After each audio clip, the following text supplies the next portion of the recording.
Ahora sí.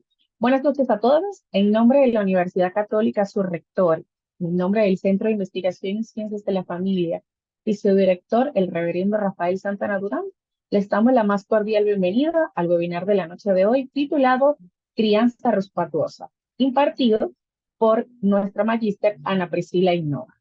Ella es neuropsicóloga con un máster también en terapias perinatales. Bienvenida, licenciada, y buenas noches. Buenas noches, gracias a todos por la presencia en este webinar. En la noche de hoy estaremos hablando sobre un tema muy importante para las familias, como lo es la crianza respetuosa.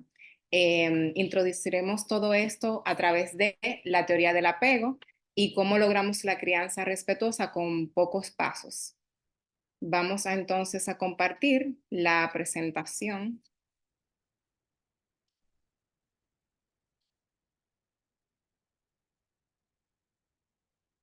Bien.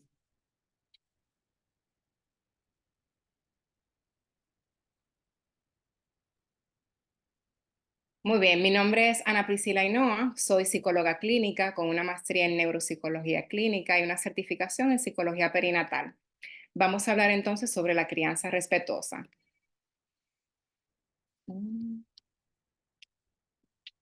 La crianza respetuosa se trata de una crianza libre de violencias que a partir del trato respetuoso desde la educación cuenta con mejores probabilidades para ser efectiva, saludable, adecuada y promover no solo los aprendizajes necesarios, sino el bienestar psicológico de los hijos.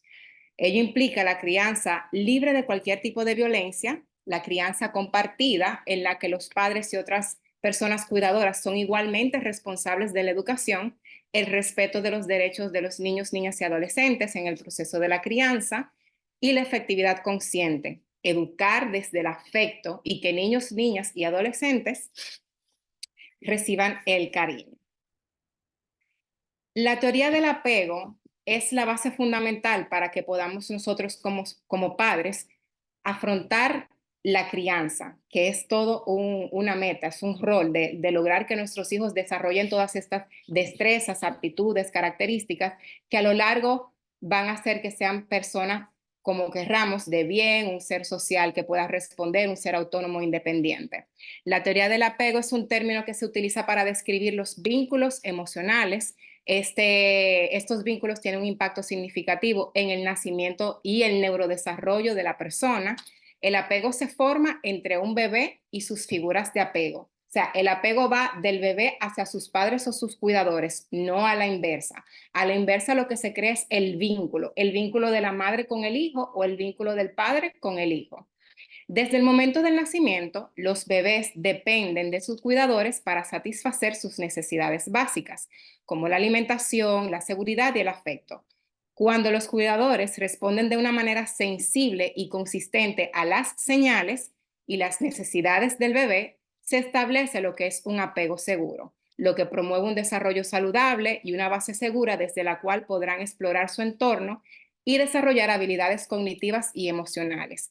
Cuando tenemos un niño pequeño, un bebé, que presenta ciertas necesidades, por ejemplo, está llorando porque tiene hambre e inmediatamente recibe el cuidado de su padre para alimentarlo, o si tiene alguna dolencia y en ese momento nos acercamos hacia él para darle esa contención emocional, estamos fomentando dentro de él lo que se llama apego seguro. El padre de esta teoría es John Bowlby. Él sostuvo que los seres humanos tienen una tendencia innata a buscar la proximidad y el contacto con sus figuras de apego, especialmente en los momentos en que este niño o bebé está angustiado o se encuentra en peligro. Estos trabajos se dieron como resultado de una investigación que él tuvo luego durante la Segunda Guerra Mundial con niños que fueron separados de sus padres y fueron institucionalizados, o sea, fueron a un orfanatorio. Él observó que estos niños buscaban el contacto físico, la seguridad y el consuelo de sus figuras de apego para calmar su angustia y restaurar su sensación de seguridad, y que la calidad de la relación de apego entre el niño y cuidador principal tenía un impacto significativo en el desarrollo emocional del niño. Hay otra investigación que también reza en la que en un orfanatorio, luego de la Segunda Guerra Mundial, Estos niños eran muchos bebés que estaban sin padres porque eran huérfanos, recibían lo más mínimo que era básicamente el proporcionarles el alimento. Muchos de estos bebés fallecieron. No fue por falta de alimento, fue por falta de la contención emocional que los bebés requieren al momento de nacer. Hay 4 tipos de apego. Uno solo es el apego seguro, los otros 3 son apegos inseguros, pero se califican en tres tipos. El apego ambivalente, el apego evitativo y el apego desorganizado. Dice organizado, pero es desorganizado. Los niños con un estilo de apego seguro ponen su confianza en los cuidadores principales, se sienten cómodos al explorar su entorno. Estos niños buscan a sus cuidadores en momentos de angustia, necesidad, ansiedad o estrés y suelen ser acompañados. Estos son los niños que cuando presentan algún tipo de necesidad o algún tipo de reacción emocional, sus padres tienen la capacidad de responder a estas necesidades con afecto, amor y preocupación. Los niños con apego ambivalente sufren mucha preocupación. Es una preocupación excesiva por la cercanía y la aprobación de sus cuidadores. Tienen dificultades para explorar su entorno. Suelen ser niños que quieren acaparar esta presencia de los padres porque no se sienten seguros en el lugar donde se encuentran, básicamente. Los niños con un estilo de apego evitativo tienden a evitar la cercanía y la dependencia emocional, parecen ser muy independientes y se muestran poco afectuosos con sus cuidadores. Estos niños pueden minimizar las consecuencias de sus relaciones cercanas, o sea, sus emociones, y pueden tener dificultades para buscar apoyo emocional. El apego desorganizado es el apego que se caracteriza por respuestas contradictorias y confusas en los niños de parte de sus cuidadores. Básicamente ese es el estilo de apego que se desarrolla cuando los niños suelen ser maltratados físicamente, maltratados verbalmente. Ellos muestran una disonancia al momento de buscar este acompañamiento, ya que mi cuidador, quien se supone debe de brindarme estas cualidades de seguridad, también es a quien yo temo, es quien suele ser esa figura de temor hacia mí. Hubo un experimento llamado la situación extraña, en la que luego de este experimento fue que salieron estas descripciones de los estilos de apego. En el experimento entraba la madre a un salón con su bebé, dentro del salón había una persona totalmente extraña para el bebé, y el experimento consistía en lo siguiente: la madre entraba al salón, se quedaba con el niño un rato y luego salía del salón. Al momento de salir del salón, el bebé empezaba a mostrar ciertas reacciones conductuales y a partir de allí, de las reacciones que se daban cuando la madre salía y cuando luego regresaba, fue que sacaron las deducciones para estos estilos de apego, como ya veremos. Los bebés con apego seguro, los bebés que su madre lo dejaba en el salón con la persona extraña y salían al momento de la madre regresar, estos presentaban claras señales de echar de menos a su madre cuando ésta abandonaba la habitación. Y después, al comprobar que la madre se quedaba en la habitación, enseguida estos se tranquilizaban y volvían a sus juguetes. Estos fueron padres que se mostraban sensibles y respondían a los intentos de conexión y podían interpretar las indicaciones de sus hijos y satisfacer sistemáticamente sus necesidades. Básicamente, la madre, cuando regresaba, era que estos niños podían expresar qué estilo de apego era que tenían. Cuando la madre regresaba, estos se calmaban inmediatamente, por lo cual básicamente se redujo a que este era el estilo de apego seguro, ya que al tener la figura que le daba seguridad y lo calmaba inmediatamente, salió este estilo de apego. En los niños de apego ambivalente, cuando la madre regresaba al salón, estos no se consolaban. En lugar de volver a sus juguetes, se aferraban a la madre con preocupación o incluso desesperación. Estos progenitores a veces sintonizaban y manifestaban sensibilidad, respondían y otras veces no. Básicamente son niños que al momento de cuidarlos Sí estamos presentes en algún momento para cuidarlos, darle su alimento, darle su contención emocional, pero en otras oportunidades no tenemos la capacidad de hacerlo. Hay como un 50-50, 50% estoy presente y 50% no estoy presente. Y esta ambivalencia en el cuidado es que crea este estilo de apego. Los niños con apego evitativo, cuando la madre los dejaba solo, centraban su atención en los juguetes de la habitación. No exteriorizaban angustia ni ira aun cuando la madre se marchaba y no le hacía caso incluso cuando ella regresaba. Al principio se creyó que estos eran unos niños con cierta madurez porque se mostraban muy independientes y muy seguros, porque el niño no mostraba ningún tipo de reacción de tristeza al momento de la madre irse y cuando llegaba actuaba como que no había ningún problema, o sea, yo estoy bien. Sin embargo, se evaluó que los niveles de cortisol en estos niños eran bastante elevados y ahí se pudo confirmar que realmente internamente ellos estaban teniendo unos conflictos emocionales, aunque externamente ellos no los estaban reflejando. Estos fueron padres que parecían indiferentes o insensibles a las señales y las necesidades de los niños. Estos padres atienden las necesidades físicas y le proporcionan juguetes y actividades, pero de alguna forma no cubren al niño en sus necesidades emocionales. El que causa más angustia es el apego desorganizado. El niño tuvo dificultades para decidir cómo responder cuando la madre volvía a la habitación y como consecuencia presentaba un comportamiento caótico. Se mostraba aterrorizado, se aproximaba a la madre, luego se alejaba, se tiraba al suelo, indefenso y a llorar. Luego se quedaba inmóvil. El niño no sabía qué hacer. Llegaba mi madre, que se supone que debe ser la figura que me dé esta contención emocional y esta seguridad, pero también es esta señora o este señor que de alguna forma suele ser la figura que me da temor. Entonces, me quiero acercar a ti porque se supone que contigo recibo seguridad, pero me alejo de ti porque se supone que tú también me aterrorizas. Son padres con una falta severa de sintonía porque dan miedo en lugar de ayudar al niño a sentirse a salvo. Se convierte él mismo, o sea, el padre, se convierte en una amenaza para el niño. Entonces, como padres, para poder básicamente mejorar nuestra crianza, tenemos que internalizar ciertos conceptos. Debemos irnos hacia nosotros, hacia adentro. Nosotros tenemos que identificar cuál es nuestro estilo de apego, porque dependiendo del estilo de apego que nosotros manejamos, que fue de alguna forma heredado por nuestros padres al momento en que nos criaron, ese es el mismo estilo de apego que estaremos reflejando hacia nuestros hijos si no sanamos primero. Entonces, la mayoría de nosotros posee distintas facetas de varios modelos de apego. Puede que te vayas identificando con uno más que otro, pero al final, con uno sobre los demás, es que vas a poder dar con ese estilo de apego que desarrollaste en tu infancia.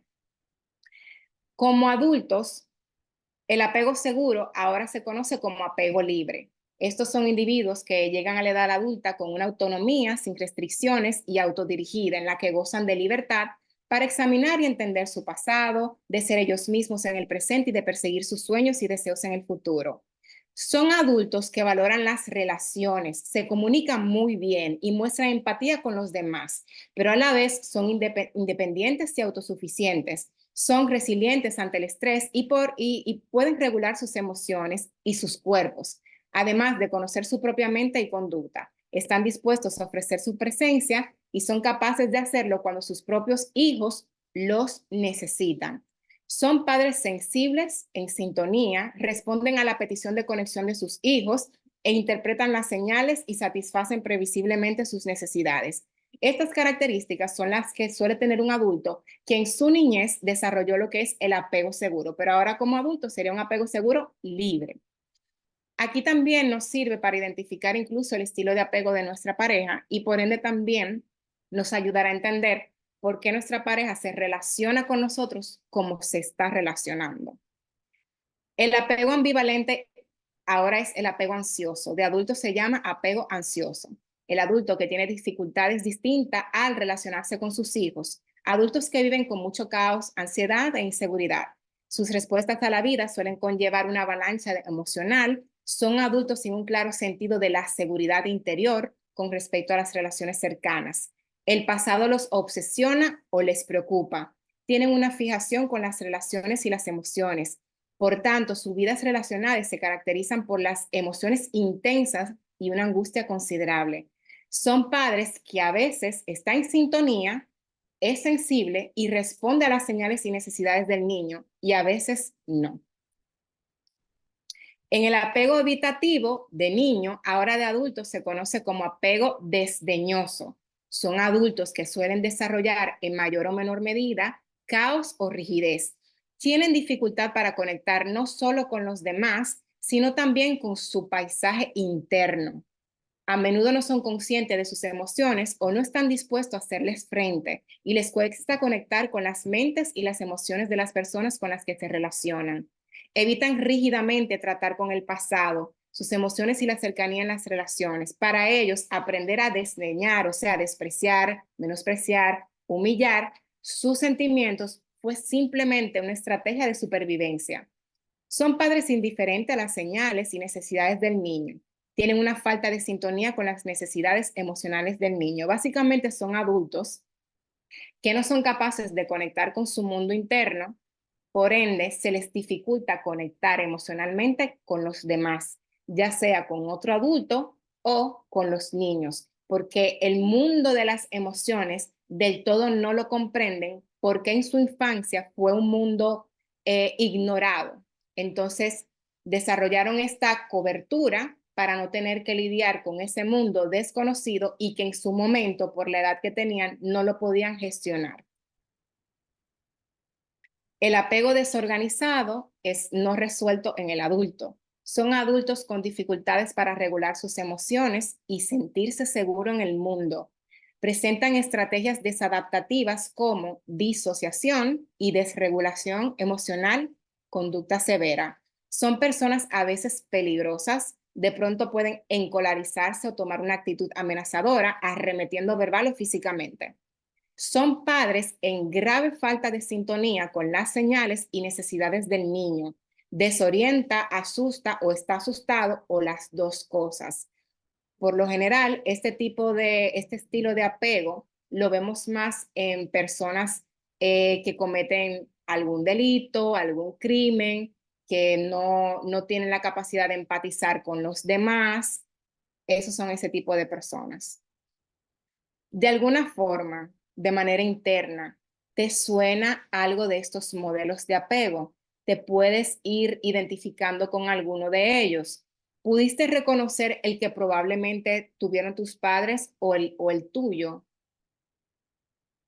Según tus antecedentes y la clase de padre que tuviste en la infancia, estar presente para tus hijos puede salir de ti con total naturalidad o bien pudiera resultarte difícil. Todo depende del estilo de apego que actualmente tú estás manejando. La buena noticia es que el apego seguro puede adquirirse ahora mismo. O sea, como adultos, si de niños nos proporcionaron este estilo de apego, como adultos podemos decidir conscientemente desarrollarlo. No podemos cambiar el pasado, pero podemos cambiar la forma de darle sentido. Si puedes analizar la narración de tu propia vida, especialmente en relación con tus padres, y comprender por qué se comportaron como lo hicieron, puedes llegar a conocer cómo tus experiencias de la infancia influyeron en tu desarrollo y cómo sigue afectando a tus relaciones actuales, incluso en la forma en la que tú educas a tus hijos. Cuando nos armamos de valor como padres para examinar nuestro pasado y desarrollamos la capacidad de reflexionar sobre nuestras propias narraciones y después exponerlas de una manera clara y coherente, empezamos a sanar nuestras heridas. Sin esta narración coherente que le tenemos que dar a nuestro pasado, es probable que repitamos los errores de nuestros padres y transmitamos este legado doloroso que ellos aprendieron de sus propios cuidadores. Ahora vamos a hablar un poco sobre las heridas de la infancia, porque si bien vamos a identificar las heridas de la infancia que nosotros adquirimos en nuestras infancias, también podemos ver cómo de alguna forma nosotros estamos hiriendo a nuestros hijos con estas heridas por igual y veremos un poco cómo podemos sanarlas. Las heridas de la infancia son los patrones que repetimos según lo que vivimos en nuestros primeros años de vida. Surgen a partir de ciertas dificultades o experiencias dolorosas por las cuales desarrollamos ciertas conductas para sobrevivir o tolerar lo que vivimos en ese momento. La primera herida es la herida de traición. Alguien importante en nuestra vida realiza una conducta que rompe nuestra confianza o interfiere con nuestro bienestar. Esto nos puede llevar a desarrollar patrones como control. Te consideras una persona controladora. Podemos tener el deseo de influir en la vida de los demás, en sus decisiones y en su conducta. Percepción negativa de los demás. Quizás asumamos precipitadamente que los demás tienen malas intenciones con nosotros. Percepción negativa y pesimista del mundo. Podemos asumir que el mundo es un lugar inseguro, complicado y que vamos a tener experiencias negativas muy frecuentes. Estas son de las algunas consecuencias que nacen en el adulto, en el ser humano, cuando experimentamos de niños esta herida de traición. La herida de rechazo. Sentimos que no fuimos completamente aceptados por nuestro cuidador. Esta percepción puede haberse dado a partir de una experiencia muy clara de rechazo, como también a partir de experiencias que fueron interpretadas como tal. Nos lleva a desarrollar patrones como buscar la perfección. ¿Te sientes perfeccionista? Tratas de no equivocarte y nunca ser criticado. Ser complacientes, evitar desagradar a las personas para que nunca se molesten con nosotros. Nunca dices que no, siempre dices que sí a todo para caer bien, para no tener conflictos. No ser auténticos en nuestras relaciones, en el intento de buscar agradar a los demás y adaptarnos mucho a esas personas que necesitamos su aprobación, que nos validen. La herida de abandono. Experiencias de soledad profunda. Puede ser porque una de las figuras parentales no estuvo presente o porque no hubo una conexión emocional profunda. Y cuando no estuvo presente, no necesariamente es que tal vez mi madre o mi padre se fue del hogar cuando yo nací. También se percibe cuando los padres ingresan al trabajo, el bebé puede percibirlo como un abandono, o cuando lo ingresan en un cuido, el bebé puede o el niño puede percibirlo como si fuese un abandono. Entonces, esta herida nos puede llevar a desarrollar patrones como tener una gran necesidad de aceptación. Podemos estar muy preocupados por lo que piensan los demás de nosotros. E incluso estamos más preocupados por cómo los otros nos ven que por cómo nosotros nos sentimos en esas relaciones. Hiperdependencia. El depender de otros puede dar miedo, por lo que podemos preferir mantener cierta distancia en nuestras relaciones. Por ejemplo, al cuidar a otros emocionalmente para evitar que ellos nos cuiden. Minimizar la importancia de las personas en nuestra vida. Puede suceder que por miedo a que nos dejen, nos encontramos fingiendo que las personas en nuestra vida no nos importan tanto. Es como una persona que uno diría, él es muy desapegado, que nos da igual si están o si no están. Eso también suele desarrollarse a partir de esta herida del abandono. La herida de humillación.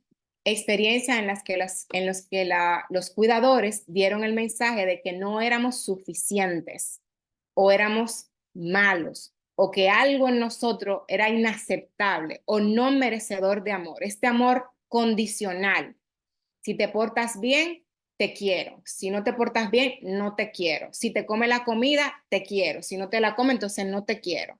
Nos puede llevar a desarrollar patrones como tener dificultades con el disfrute. Podemos sentir miedo frente a las emociones agradables, quizás pensar que no las merecemos o que habrá una consecuencia. También desarrolla baja autoestima. Podemos sentir que no nos merecemos cosas buenas, que no somos de tal valor o que somos inferiores a los demás. Tener dificultades en el autocontrol, podemos no sentirnos merecedores, que se puede evidenciar como una falta en nuestro cuerpo necesidades, o sea, no nos controlamos a nosotros mismos. Herida de injusticia. Haber tenido cuidadores fríos y autoritarios, quizás solo nos dieron afecto a partir de nuestros logros. Cada vez que yo traía una nota, me aplauden. Ay, qué bueno, lo hiciste bien. Pero si la nota no era muy buena, siempre se enfocaban en cuáles eran las notas bajas, no las notas buenas. O que yo hacía bien, nunca, o sea, de alguna forma, siempre nos alababan a partir de estos logros, por lo que hubo una necesidad de actuar para recibir amor, porque cuando yo lo hago bien es que yo recibo amor, cuando yo me porto bien es que yo recibo amor. Si yo me quito la ropa, entonces sí soy una niña buena, pero si no me la quito yo sola, entonces soy una niña desobediente o no me estoy portando bien. Esto nos puede llevar a desarrollar patrones como miedo a perder el control. Podemos buscar mantenernos controlados a toda costa, que no nos salga bien y no, que todo nos salga bien y no generar problemas. La dureza, podemos exigirle demasiado a nuestro cuerpo. Quizás no evidenciamos el sentirnos mal, el estar cansado, así como tener dificultades emocionales. Búsqueda de poder y logro. Al haber recibido afecto cuando lográbamos algo, podemos mantener esa tendencia teniendo expectativas muy altas para nosotros mismos. Básicamente era una forma de que para yo recibir este amor que yo necesito para desarrollarme y creer que yo soy valiosa, voy a tener que comportarme de la manera en la que yo sé que mis padres aprueban o premian, aunque eso vaya en contra de mi autenticidad como persona. Bien, heridas no sanadas en el adulto. Cuando tú no sanas tus heridas en la infancia, tú las replicas en ti como adulto. Cuando tú te traicionas a ti mismo, cuando tú te rechazas a ti mismo, cuando tú te abandonas a ti mismo, cuando te humillas o cometes injusticia contra ti. ¿En qué momento tú percibes que te estás traicionando? Por ejemplo, cuando ingresas en una relación en la que probablemente tengas la intención de casarte, lograr un matrimonio, tener una familia, esas son tus metas en esa relación, pero tal vez la otra parte en la relación no tiene el mismo interés de casarse o incluso tener una familia o tener hijos. Y sin embargo, tal vez ese era uno de tus sueños, tener un matrimonio, casarte y tener tus hijos. Pero tú, por complacer a esta otra persona, decides no casarte porque esa persona no se quiere casar. No voy a tener hijos porque esta persona no quiere tener hijos. Ahí es un ejemplo de cómo tú te estás traicionando a ti misma, tus deseos, tus necesidades y tus metas. Nos rechazamos a nosotros mismos cuando no aceptamos cosas que tenemos. Si las buenas las aceptamos fácil, pero las negativas o las que tenemos que mejorar no las aceptamos. No aceptamos que perdemos el control fácil, no aceptamos que tal vez no hablamos tan bien o no respondemos adecuadamente, no aceptamos nuestro cuerpo, somos muy duros al mirarnos al espejo y ver cualquier tipo de imperfección que se considere como una imperfección, nos rechazamos. Nos abandonamos cuando no nos cuidamos, cuando no nos damos este cuido emocional, cuando tenemos la necesidad de quedarnos tal vez en un momento tranquilos, pensando sobre una situación triste que nos haya ocurrido, pero decidimos no, déjame yo salir, déjame despejar mi mente, déjame yo trabajar, déjame yo limpiar, déjame yo llamar a una amiga para irme a comer por ahí. E ignoramos nuestras emociones. No queremos saber esas emociones que nos causan displacer. Ahí tú estás abandonándote a ti misma al negar esa parte de ti que también es tuya y que te está haciendo un llamado. Entonces, ¿cómo sanamos estas heridas? Cuando nos traicionamos, si nos mantenemos leales a nosotros mismos, es una forma de sanar esta herida. Cuando nos rechazamos, si nos aceptamos como somos, lo bueno y lo no tan bueno, es una forma de sanarla también. Si nos estamos abandonando, nos amamos, nos damos ese amor, somos compasivos con nosotros mismos, no nos convertimos en nuestros propios jueces, no nos castigamos con nuestras palabras. Ese diálogo interno tiene que ser positivo para ti. Si tú no le permites a otro que te hable mal, que te maltrate verbalmente, ¿por qué lo haces tú contigo mismo? Ese diálogo interno negativo suele desarrollarse en la infancia, que suele ser muy crítico, muy juzgón, muy perfeccionista y que a la larga nos evita conectar con nuestra autenticidad como persona. Nos humillamos respetándonos. La forma de sanarlo es respetándonos. Respeta tus posturas sin necesidad de agradar a los demás, sin necesidad de ofender a los demás, pero tú respetas tus posturas, tus creencias, tus valores. Injusticia, perdonándonos. Somos el juez más cruel cuando se trata de cometer un error, pero eso viene de un diálogo interno que se forjó en nuestra niñez cuando nosotros cometíamos un error. Las palabras que nos dictaban nuestros padres se volvieron básicamente un eslogan que se repiten todavía hasta el sol de hoy. Tenemos que aprender a perdonarnos, independientemente del error que hayamos cometido, nos perdonamos. Yo no soy culpable de lo que me pasó, pero sí soy responsable de lo que haga ahora. Tampoco aquí es buscar la culpa de quién es el culpable de por qué yo soy así ahora, mi vida es infeliz. Las heridas de la infancia lo que causan son baja autoestima. No disfruto mi vida, soy complaciente, acerco personas que lo único que hacen es usarme, maltratarme. No es buscar el culpable, porque si no vamos a esto, es algo transgeneracional. Si buscamos a nuestros padres como culpables, entonces tenemos que buscar a sus padres y así sucesivamente a sus otros padres, a los abuelos, y sabrá Dios a dónde llega la culpa. Independientemente no es el tema de culpa, sino de ser responsables. Y ahora como adultos, con esta información, a identificar nuestro estilo de apego con el que nos criaron, el estilo de apego que tenemos ahora, las heridas de la infancia que podemos relacionar que también poseemos, entonces somos responsables de sanar. El beneficio de sanar es no replicar en nuestros hijos estas heridas, porque bien si conocemos ahora, si de alguna forma entendemos que no disfrutamos plenamente de nuestra experiencia en la vida y se puede relacionar con este tipo de heridas o estos estilos de apego, bien sabemos que no queremos que nuestros hijos como adultos padezcan estas situaciones que solemos padecer. El perdón. El perdón es renunciar a toda esperanza de un pasado mejor. Lo que pasó en el pasado, pasó. Le damos un sentido y también tratamos de no culpabilizar, más bien ahora responsabilizarnos y entender qué fue lo que sucedió.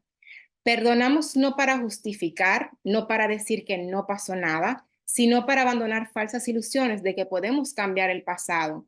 La aceptación de lo que pasó y el perdón hacia lo que pasó, que surgen de dar sentido a la vida, son profundamente liberadoras.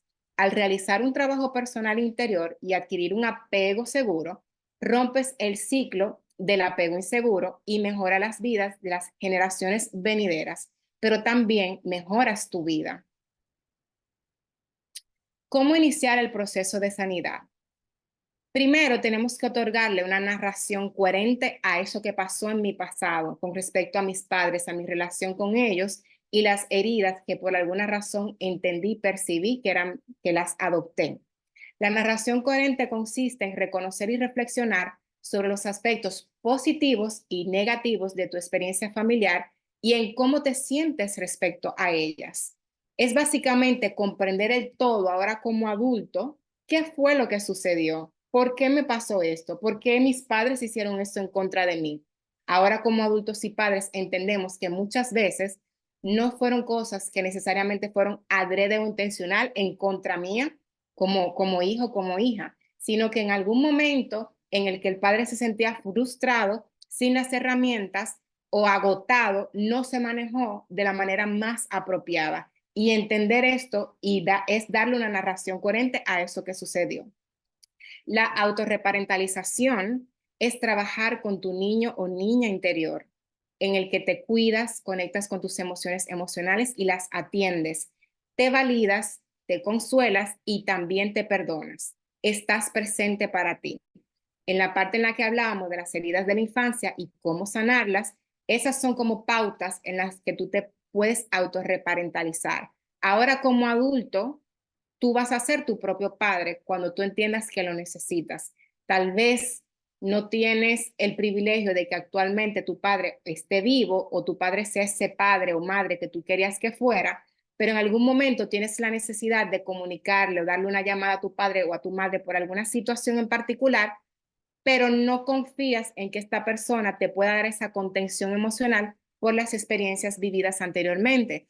En ese momento tú mismo puedes ser responsable de darte esas palabras, de darte esa contención emocional. Sí, tú te puedes abrazar, sí, tú te puedes acariciar, sí, tú te vas a responder a tus inquietudes o a tus situaciones o pensamientos que te estén llegando en el momento como si fueses tu propio padre, como si fueses tu propia madre. La terapia individual, iniciar un proceso terapéutico te puede ayudar a descubrir cuál es la narración que tú le has otorgado a esa historia tuya de la infancia. Te puede ayudar a descubrir cuáles son tus heridas también, cuál es tu estilo de apego y cómo esto influye en tus relaciones y cómo en tu pareja que tiene probablemente un estilo de apego diferente al tuyo, cómo esa dinámica de alguna forma pudiera hacer que esté desencadenando ciertos conflictos en la relación matrimonial. También te ayuda a identificar esas creencias que tú tienes sobre ti mismo, sobre el mundo y el futuro. Estas creencias que te limitan, que ahora mismo no te están sirviendo. Al identificar nuestro estilo de apego y cómo este influye en la forma de relacionarnos con nosotros mismos y los demás, así como conocer las heridas de la infancia, cómo se originan y nos moldean, podremos ser más conscientes al momento de decidir como padres sanar. Entonces, ¿cómo podemos lograr el realizar esta crianza de una forma respetuosa, de una forma compasiva y amorosa? Estando presentes para nuestros hijos. Eso no quiere decir que no trabajemos o que no tengamos más nada que hacer que no sea estar ahí con el niño cuidándolo, porque tenemos que saber que si nosotros como padres estamos fuera trabajando, debe de haber una persona que esté en ese momento para cuidar a nuestro hijo.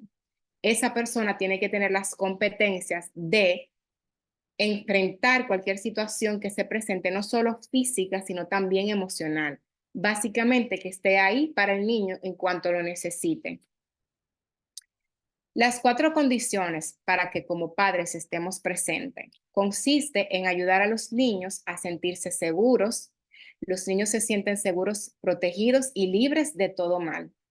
A que los niños se sientan vistos, saben que les importas y les prestas atención.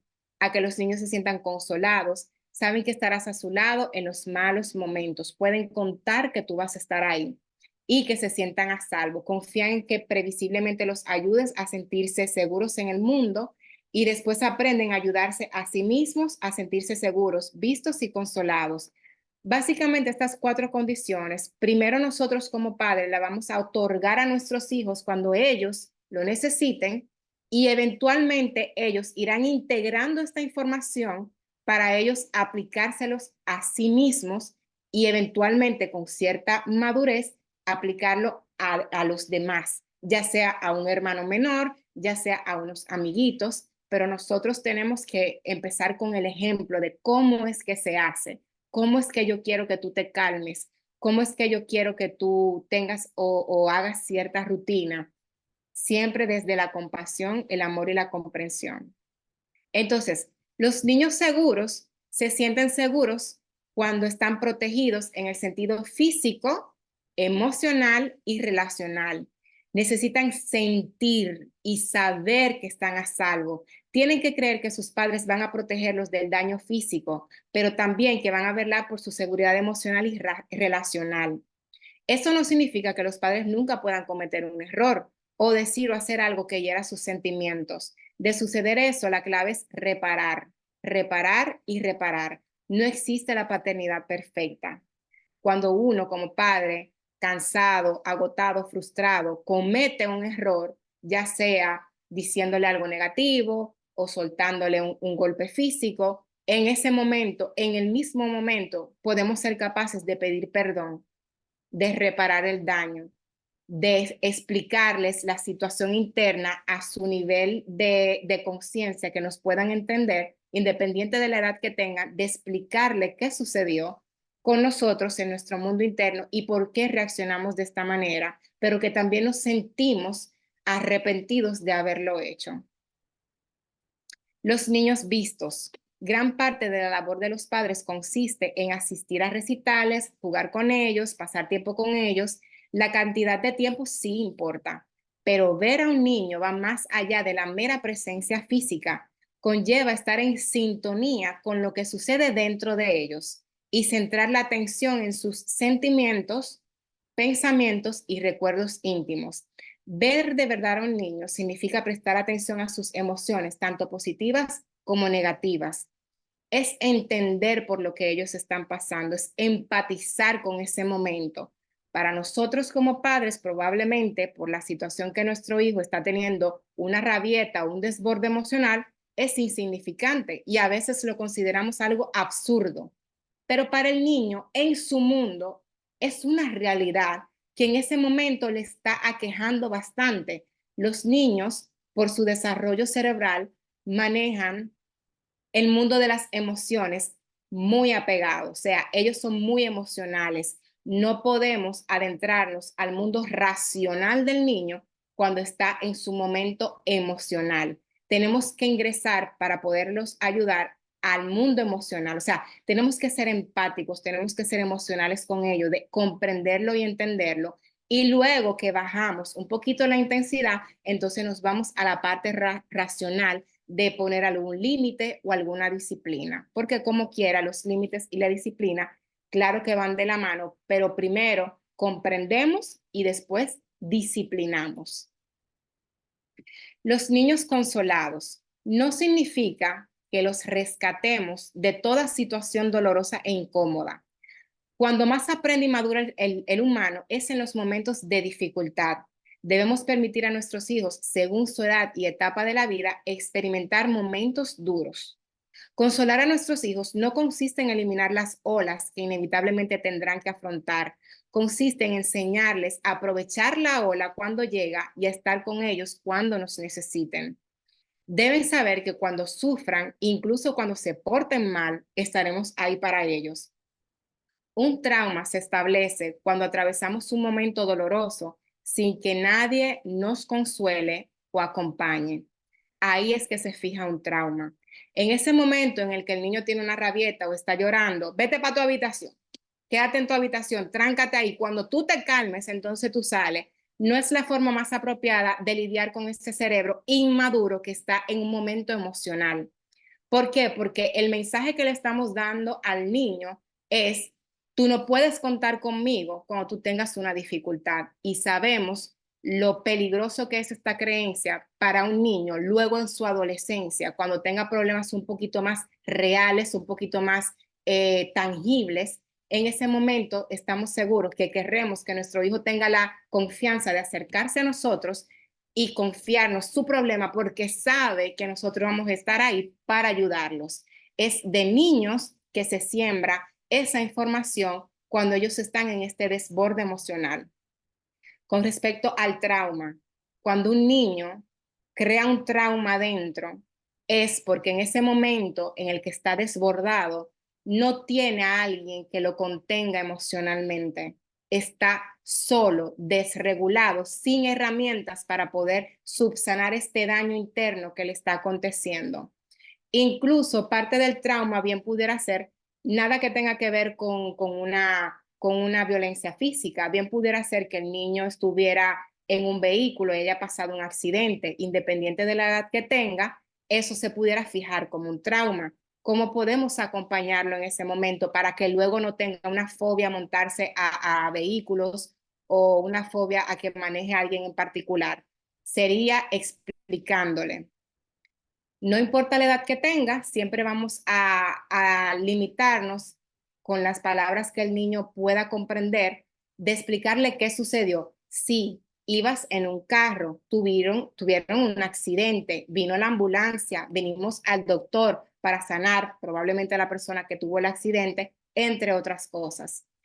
¿Qué solemos hacer los padres? ¿Pasó algo malo? No digan nada, no se trate ese tema, aquí no se habla más de eso, que quede en el olvido porque esa situación fue muy dolorosa, porque en esa situación falleció alguien. Y el niño, al no cerrar esa situación con palabras, lo guarda en simbología de imágenes y se guarda como un trauma.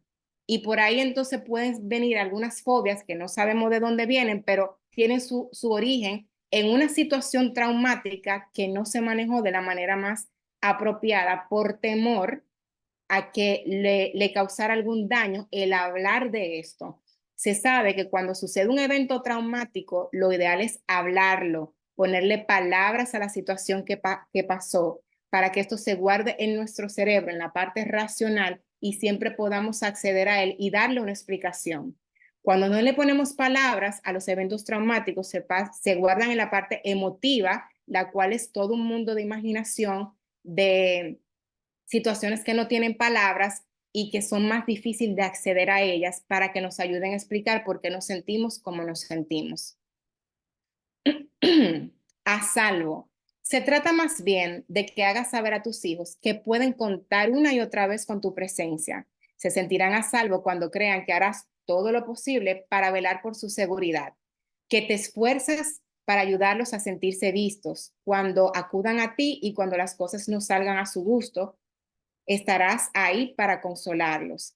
El efecto neurobiológico de las condiciones en su cerebro integrado, un sistema nervioso resiliente y que no permanezca en estados de estrés prolongados. Básicamente, cuando podemos integrar ambos hemisferios cerebrales, dígase, la experiencia emocional que me detonó alguna situación que se considera negativa y poder ponerle palabras, de alguna forma esto, al ponerle las palabras, integramos ambos mundos y podemos darle un sentido a eso que pasó, evitar el trauma y de paso sentirnos a salvo cuando algo sucede. Hacerle saber al niño que estamos ahí, pero también explicarle qué fue lo que sucedió. Entonces, ¿cuál es el objetivo del padre? La presencia no es el objetivo de la labor de padre, es el medio por el cual se avanza hacia el resultado deseado. El verdadero objetivo es lo que llamamos apego seguro. Esa es la intención del padre. Eso es lo que queremos para nuestros hijos, que ellos desarrollen apego seguro. No hay nada más importante que como padres podemos hacer por ellos. El apego seguro aumenta de por vida la satisfacción y la felicidad de los niños. Además, optimiza su sentido de la identidad, la calidad de sus relaciones, su éxito académico y profesional e incluso el desarrollo de sus cerebros. La última meta de la paternidad es el apego seguro. Las ventajas de un apego seguro. Tienen mayor autoestima, tienen una mejor regulación emocional, mayor éxito académico, mayores dotes de liderazgo, mayor sentido de la autonomía. ¿Y qué padre no estaría feliz con características como estas en su hijo? Que se quiera y que se ame a sí mismo, que se pueda regular a sí mismo según la madurez de su cerebro en el momento, que le vaya bien en sus aprendizajes, los dotes de liderazgo, que no se deje llevar, vamos a decir, por la masa, sino que también tenga una postura en la que él entienda que su perspectiva pudiera ser diferente a los demás y un mayor sentido de autonomía, que pueda valerse por sí mismo. ¿Cómo logramos el apego seguro? Para lograr el apego seguro en tu hijo, primero te trabajas tú como padre internamente. Tienes que tener clara la propia narración de tu historia infantil. Cuando tú te trabajes, estarás mejor equipado y sabrás quién eres. Si conoces tu propia narración y la forma en que tu propia infancia te ha hecho tal como tú eres. O sea, conocer tu historia es el primer paso para tú sanar tus heridas, conocer tu estilo de apego, darte como adulto o decidir desarrollar este apego seguro dentro de ti para que tú puedas luego hacerlo con tus hijos. El principal predictor de la medida en que los padres pueden proporcionar apego seguro y estar presente para sus hijos es si han reflexionado sobre sus propias experiencias y hasta qué punto percibieron las 4 condiciones en sus cuidadores. Incluso si no recibimos apego seguro de nuestros propios cuidadores, podemos proporcionárselo a nuestros hijos si hemos reflexionado sobre la narración de nuestro propio apego y le hemos dado sentido. Cuando desarrolles una narración coherente sobre tu pasado, podrás actuar de manera más deliberada y sistemática como padre y ser mucho más eficaz en la forma en la que te estás preparando para tus hijos. Básicamente, ¿cómo se cría una crianza respetuosa, una disciplina positiva y todo esto que estamos viendo hoy en día? Primero tenemos que trabajarnos como individuos, sanar estas historias para proporcionárselo a nuestros hijos, porque solo con esta experiencia propia es que podemos dar. O sea, el dicho de tú no das lo que no tienes es real, pero en esta parte como adulto, siendo responsable y tomando la decisión de dártelo a ti mismo, ya tú, aunque no te lo dieron tus padres, ya tú te lo das tú y luego puedes entonces replicarlo en tus hijos. Un apego seguro no impedirá que los niños experimenten situaciones y emociones negativas, claro que no, pero sí les dotará de las herramientas para hacerles frente y estos no se derrumben en el camino.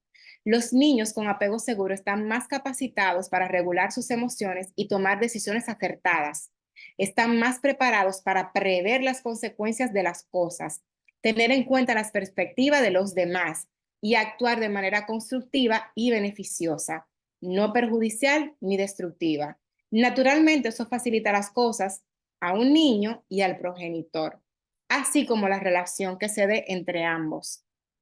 Entonces, para ir cerrando antes de las preguntas, la estrategia se llama PEACE en inglés, PACE, presencia, engranaje, calma y empatía.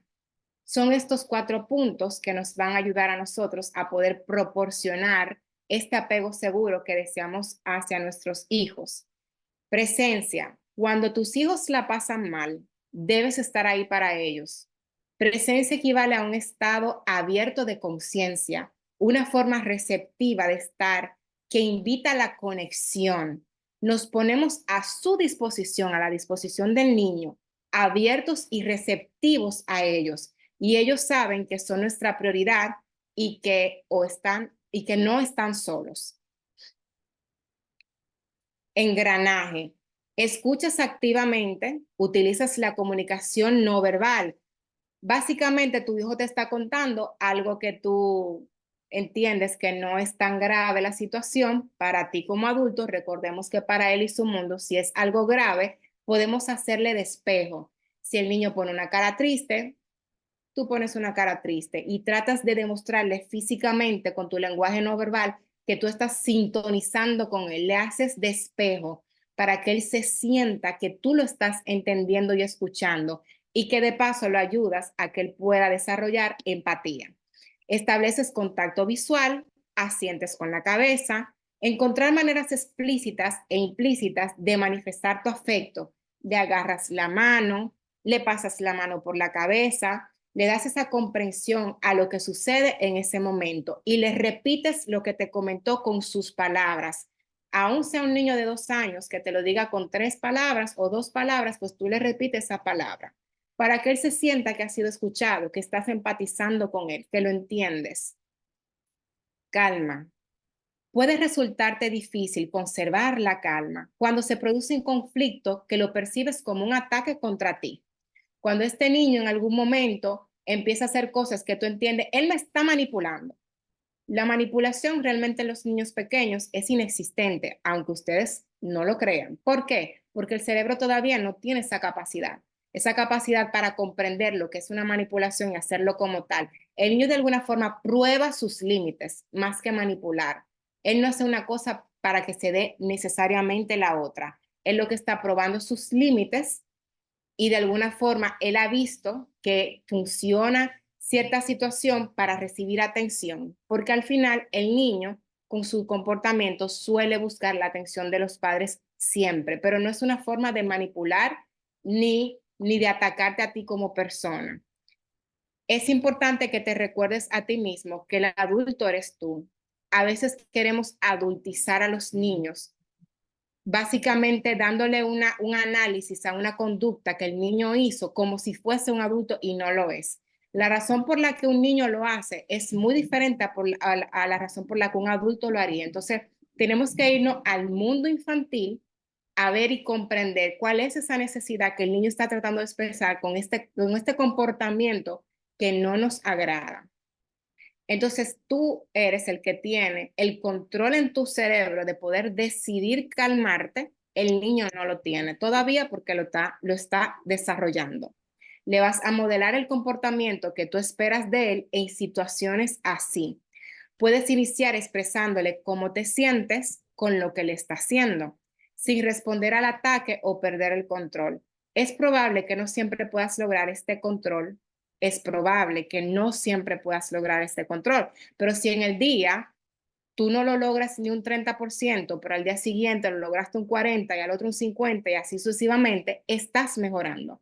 No se espera que tú seas el gran padre de la noche a la mañana, simplemente que cada día va a traer situaciones en las que tú vas a poder poner en práctica este tipo de información.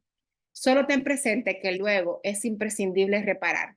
Si bien lo logré en la mañana, tuve la calma, hice todo lo que tenía que hacer, lo puse a salvo, bururum bararán, pero en la tarde ya yo agotada, cansada, con hambre, por cualquier cosita se detonó en llanto, yo no tengo la calma, no tengo la paciencia, dije algo que no debía de decir, hice algo que no debía de hacer, no hay problema, repara, pide perdón, pide excusas, explica por qué lo hiciste y pide perdón, para que no se quede grabado en él como una herida de justicia. O a cuántos aquí no le dieron una pela que uno no sabe por qué se la dio. ¿Por qué mi mamá me dio esa pela? Yo no sé por qué ella me la dio.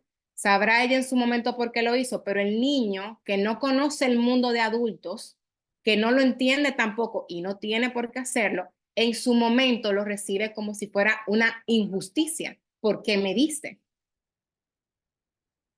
Empatía. Incluso cuando no has experimentado personalmente aquello a lo que la otra persona se enfrenta, eres sensible a su experiencia hasta el punto de que puedes sentirla con ella. La empatía surge de la sintonía paterna y permite al niño sentirse sentido. Lograr esta empatía, aunque no nos haya pasado nada similar, poder entender ese mundo interno emocional del niño y si lo vemos súper triste, súper desalmado, descontrolado, poder entenderlo es una forma en la que nos va a ayudar a conectar con su mundo emocional. Porque si nos vamos desde lo racional y tú te pones así por eso, pero eso no es nada, te caíste, no pasó nada, sí pasó algo, te caíste, te duele, ¿dónde te duele? Sí duele, duele mucho. Y le sobamos y le explicamos y es una forma de conectar. Esta hojita, bueno, yo salgo, pero se supone que era para que tomaran una captura de pantalla porque básicamente es resumido lo que hemos hablado en el día de hoy. Es del libro El poder de la presencia. Es un libro que los recomiendo bastante junto con otros libros que se llama Disciplina sin lágrimas y este que es El cerebro del niño. El autor es Daniel Siegel, es un autor que vende, o sea, sus libros son bestseller, lo pueden conseguir en Amazon, está en español.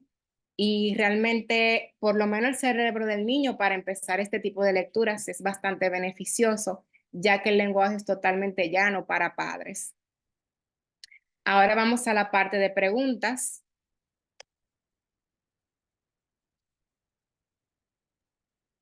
Muchas gracias, licenciada. Vamos a proceder en este caso, perdón, a levantar la mano para poder así asignar el turno.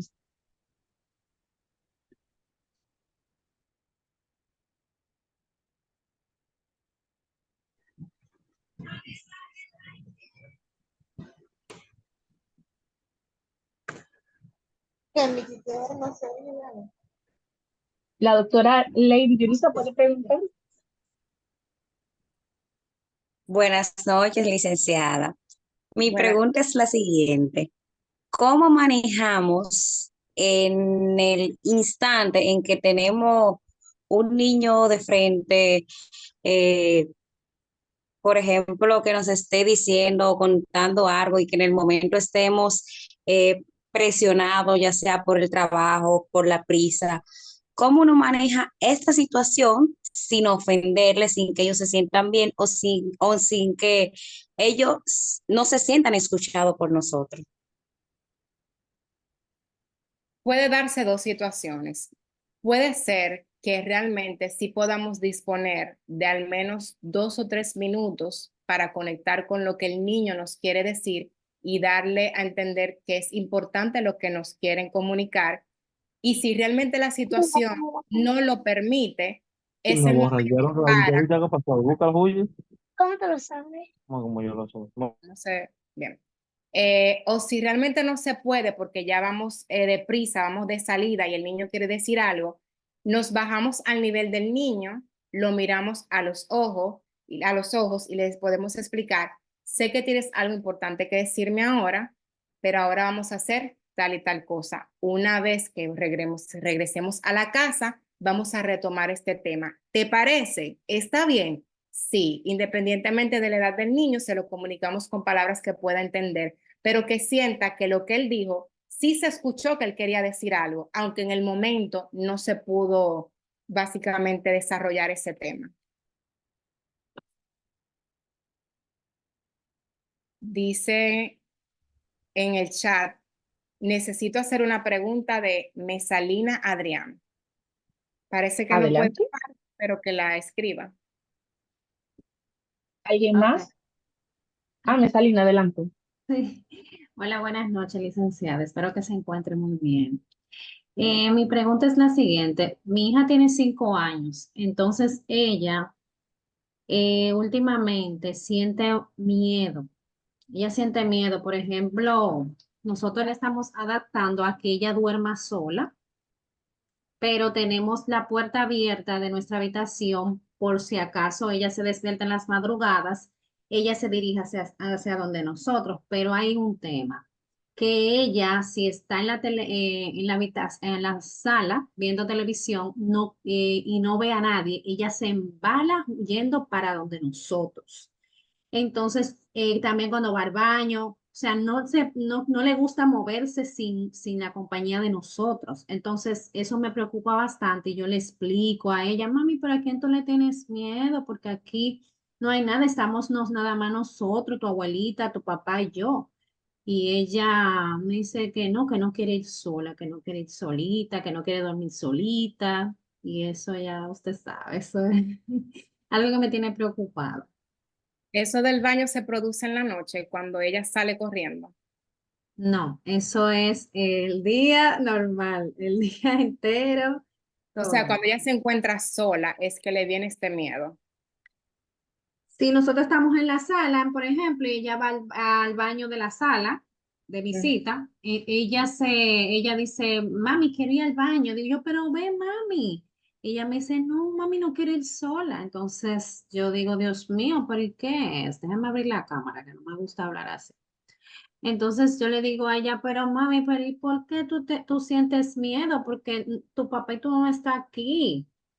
Y la acompaño, o me pongo de lejos a mirarla, como para crearle a ella que ella tiene que hacerlo sola y que no hay nada que ella tenga que temer. Entonces es algo que me tiene un poco preocupada. Vamos a situarnos en el mundo de la niña. Recordemos que para ella el miedo no es por el desconocimiento de que sus padres no están en su casa, porque seguro que lo tiene. A esta edad ya lo puede comprender. Sin embargo, es el momento de separarse al ir a esos lugares en los que ella siente miedo, no se siente segura de quedarse sola, pero el miedo para ella lo siente emocionalmente y ella está solicitando lo que ella necesita. Ella necesita un acompañamiento y yo entiendo. A veces tendríamos que pararnos hasta 5 veces al baño en el día porque ella tiene miedo y queremos desarrollarle esta fortaleza, pero por lo que veo, la aproximación es desde la racionalización explicándole, mamita, papá y mamá está aquí, la abuelita también, no te va a pasar nada porque tú tienes miedo. Eso es entenderla o explicarle desde la parte racional del cerebro cuando ella está en la parte emotiva de tengo miedo. Entonces, cuando estamos en la parte emotiva de siento miedo, no quiero ir sola, no me dejen ir sola, tenemos que entrar desde la parte emocional y eso es darle la contención. Sí, realmente a veces cubrir emocionalmente a los niños amerita un esfuerzo extra de energía, porque aquí lo que yo entendería es que la acompañemos cuantas veces sea necesario hasta que ella misma vaya dando señales de que lo va haciendo sola. Que ella pueda contar de que, bueno, sí, mi mamá está aquí acompañándome. Bien pudieras empezar llevándola al baño, acompañándola hasta que termine y volviendo a la sala. Y eventualmente la acompañas hasta una parte del camino, hasta la puerta. Y después un poquito más atrás, y después un poquito más atrás. Y te estoy viendo, mi hija, estoy aquí. Sucesivamente te vas despegando una vez más, pero ya ella fue lográndolo de una manera sistemática. ¿Me entiendes? Sí, Sí. gracias, gracias.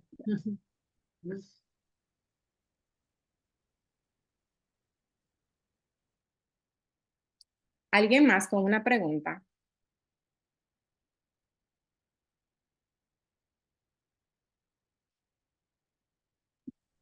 Parece que no, que todo les quedó claro. Bueno, pues, sí, Lady Hay Julissa. una, hay una en Sí, el chat, licenciada. mi pregunta es, bueno, ya entendí que la forma de no transmitirle a nuestros hijos nuestras inseguridades y nuestros problemas de apego es a través de curarnos nosotros mismos.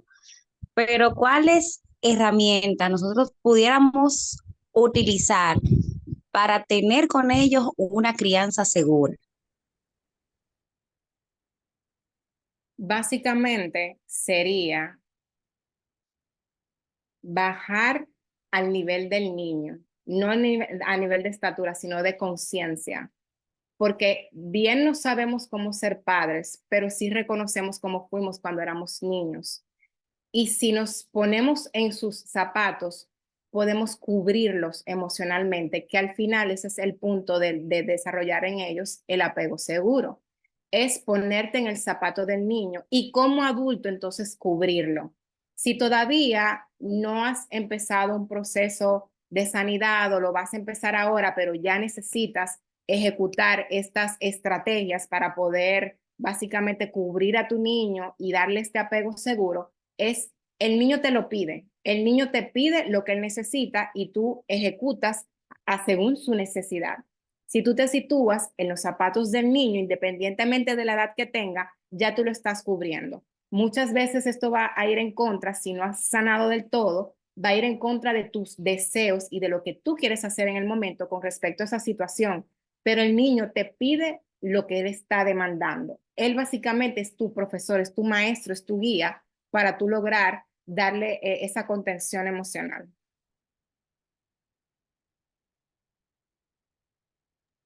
Muchas gracias. Muchas, en el chat, licenciada, dice, ¿cómo puede influir en un adolescente tener un padre autoritario y bipolar? Bueno, va a influir mucho en el desarrollo de su personalidad, su autoestima, incluso en su relación con la figura masculina, va a influir de maneras que pudieran ser displacenteras para la adolescente. Y la recomendación sería que esta adolescente reciba un acompañamiento para que pueda comprender el contexto familiar, porque no sé la edad del adolescente, pero independientemente de la edad que tenga, hay un mundo adulto que ella desconoce con respecto a este hombre, a por qué se considera una figura autoritaria y aparte que tiene un trastorno bipolar. O sea, estas informaciones, si no se conocen del todo, le estaríamos causando, por falta de conocimiento, ciertos traumas a la persona. Lo ideal sería que reciba un acompañamiento que pueda explicarle todo esto para que entienda por qué suceden ciertos conflictos o situaciones en la familia con relación a esta persona y pueda desarrollar destrezas o estrategias para poder lidiar con eso sin que del todo, porque la va a afectar en algún punto, pero sin que del todo la afecte. Los nombres de los libros: El poder de la presencia, El cerebro del niño y Disciplina sin lágrimas. Pero más que nada, yo te diría que es el autor, Daniel Siegel. Daniel Siegel en Amazon le va a salir y son libros bestseller.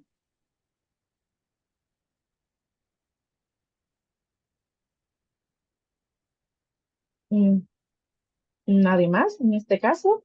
Hay una persona que se llama Alendis que quería hacer una pregunta, pero no la terminó. ¿Qué usted cree sobre?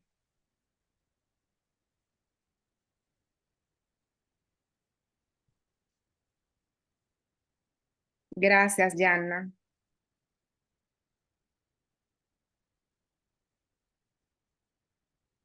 Bueno. ¿Qué considero sobre el hecho de dormir con su hija? Yo sé que este es un tema un poquito conflictivo, pero en mi opinión, si es lo que conviene al sistema familiar, pues hágalo. Porque definitivamente los niños no siempre van a dormir con nosotros. En algún punto ellos van a necesitar su espacio. Y si es por tema de que la niña se despierta mucho en la noche o de alguna forma tiene muchos temores en la noche y queremos cubrirla emocionalmente, pues claro que no es un problema. Yo sé que la creencia es que dormir con los hijos afecta el matrimonio, sobre todo en la parte de la intimidad, pero las parejas que de alguna forma deciden dormir con sus hijos por las razones que ellos entienden y creen que es la mejor, desarrollan, o sea, se vuelven creativos a la hora de tener intimidad, que no necesariamente sea ni en la cama ni en la noche. Entonces, no por eso el matrimonio se debe de ver afectado porque la hija duerma en la cama con ustedes, pero definitivamente si le considera, si le beneficia al sistema de esa familia, pues yo no lo veo con ningún impedimento. Ramón de Vargas. Tiene la mano levantada aquí en el chat. Quiere hacer una pregunta. Muy buenas noches, licenciada. ¿Me escucha? Sí. Primero quiero agradecer, creo que soy el único caballero acá en este webinar. Quisiera por favor saber si tanto los libros como la, esta, esta sesión está disponible para uno volver a repetir y todo lo demás. Le voy a escribir los libros ahora mismo en el chat.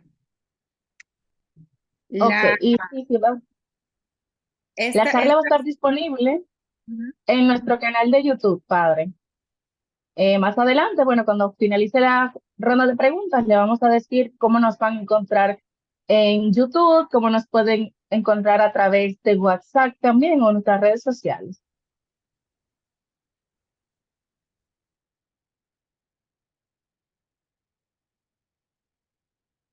Listo, si no hay alguien más que quiera hacer una pregunta, pues entonces nos despedimos. Perfecto, muchísimas gracias, licenciada. Una vez más, les damos las gracias a todos los participantes en nombre de la Universidad Católica y su rector, Monseñor Benito Ángeles, en nombre del Centro de Investigación y Ciencias de la Familia y su director, el reverendo Rafael Santana Durán, por su asistencia y poder acompañarnos. En pantalla pueden visualizar nuestras redes sociales, nuestras vías de contacto, para que una o los puedan compartir o se puedan poner en contacto con nosotros y puedan repetir y compartir con sus familiares y amigos la charla a través de YouTube. El día de mañana, ya antes del mediodía, va a estar colgada en esta red y nos pueden ubicar como el Centro de Investigación y Ciencias de la Familia. También queremos compartir con ustedes nuestras futuras charlas. Bueno, pueden ver en pantalla nuestros servicios, cómo nos encuentran en YouTube, pero también queremos compartir con ustedes nuestros futuros webinars que vamos a tener próximamente. Este estará impartido por la licenciada Angie Zambrano y llevará por nombre Taller para Padres, Juegos y Actividades Interactivos en Casa. Este será el próximo miércoles 13 de marzo, es decir, la próxima semana, por esta misma vía, a las 8 de la noche. Pueden encontrar los accesos directos o el link a través de nuestro Instagram, nos pueden escribir al DM, también nos pueden escribir a nuestro número de WhatsApp y con gusto se lo vamos a compartir. Luego, la semana siguiente arriba, ya para finalizar el mes de marzo, vamos a tener el taller o webinar Estimulación del lenguaje en casa. Este estará impartido por la licenciada Jennifer Melo. También está dirigido a familiares con niños en situaciones del lenguaje, estudiantes, etcétera. También le estará dando tips a todos esos padres que son primerizos, que no saben cómo iniciar, en este caso, el proceso de ser padres, o se sienten atravesados con alguna inquietud de si su hijo va a requerir o no terapia del habla. Entonces, una vez más, les damos las gracias en nombre del centro y en nombre de la Universidad Católica Santo Domingo por esta noche, y de verdad que ha sido muy placentero poder compartir con este grupo. Bendiciones y que pasen muy buena noche. Buenas noches.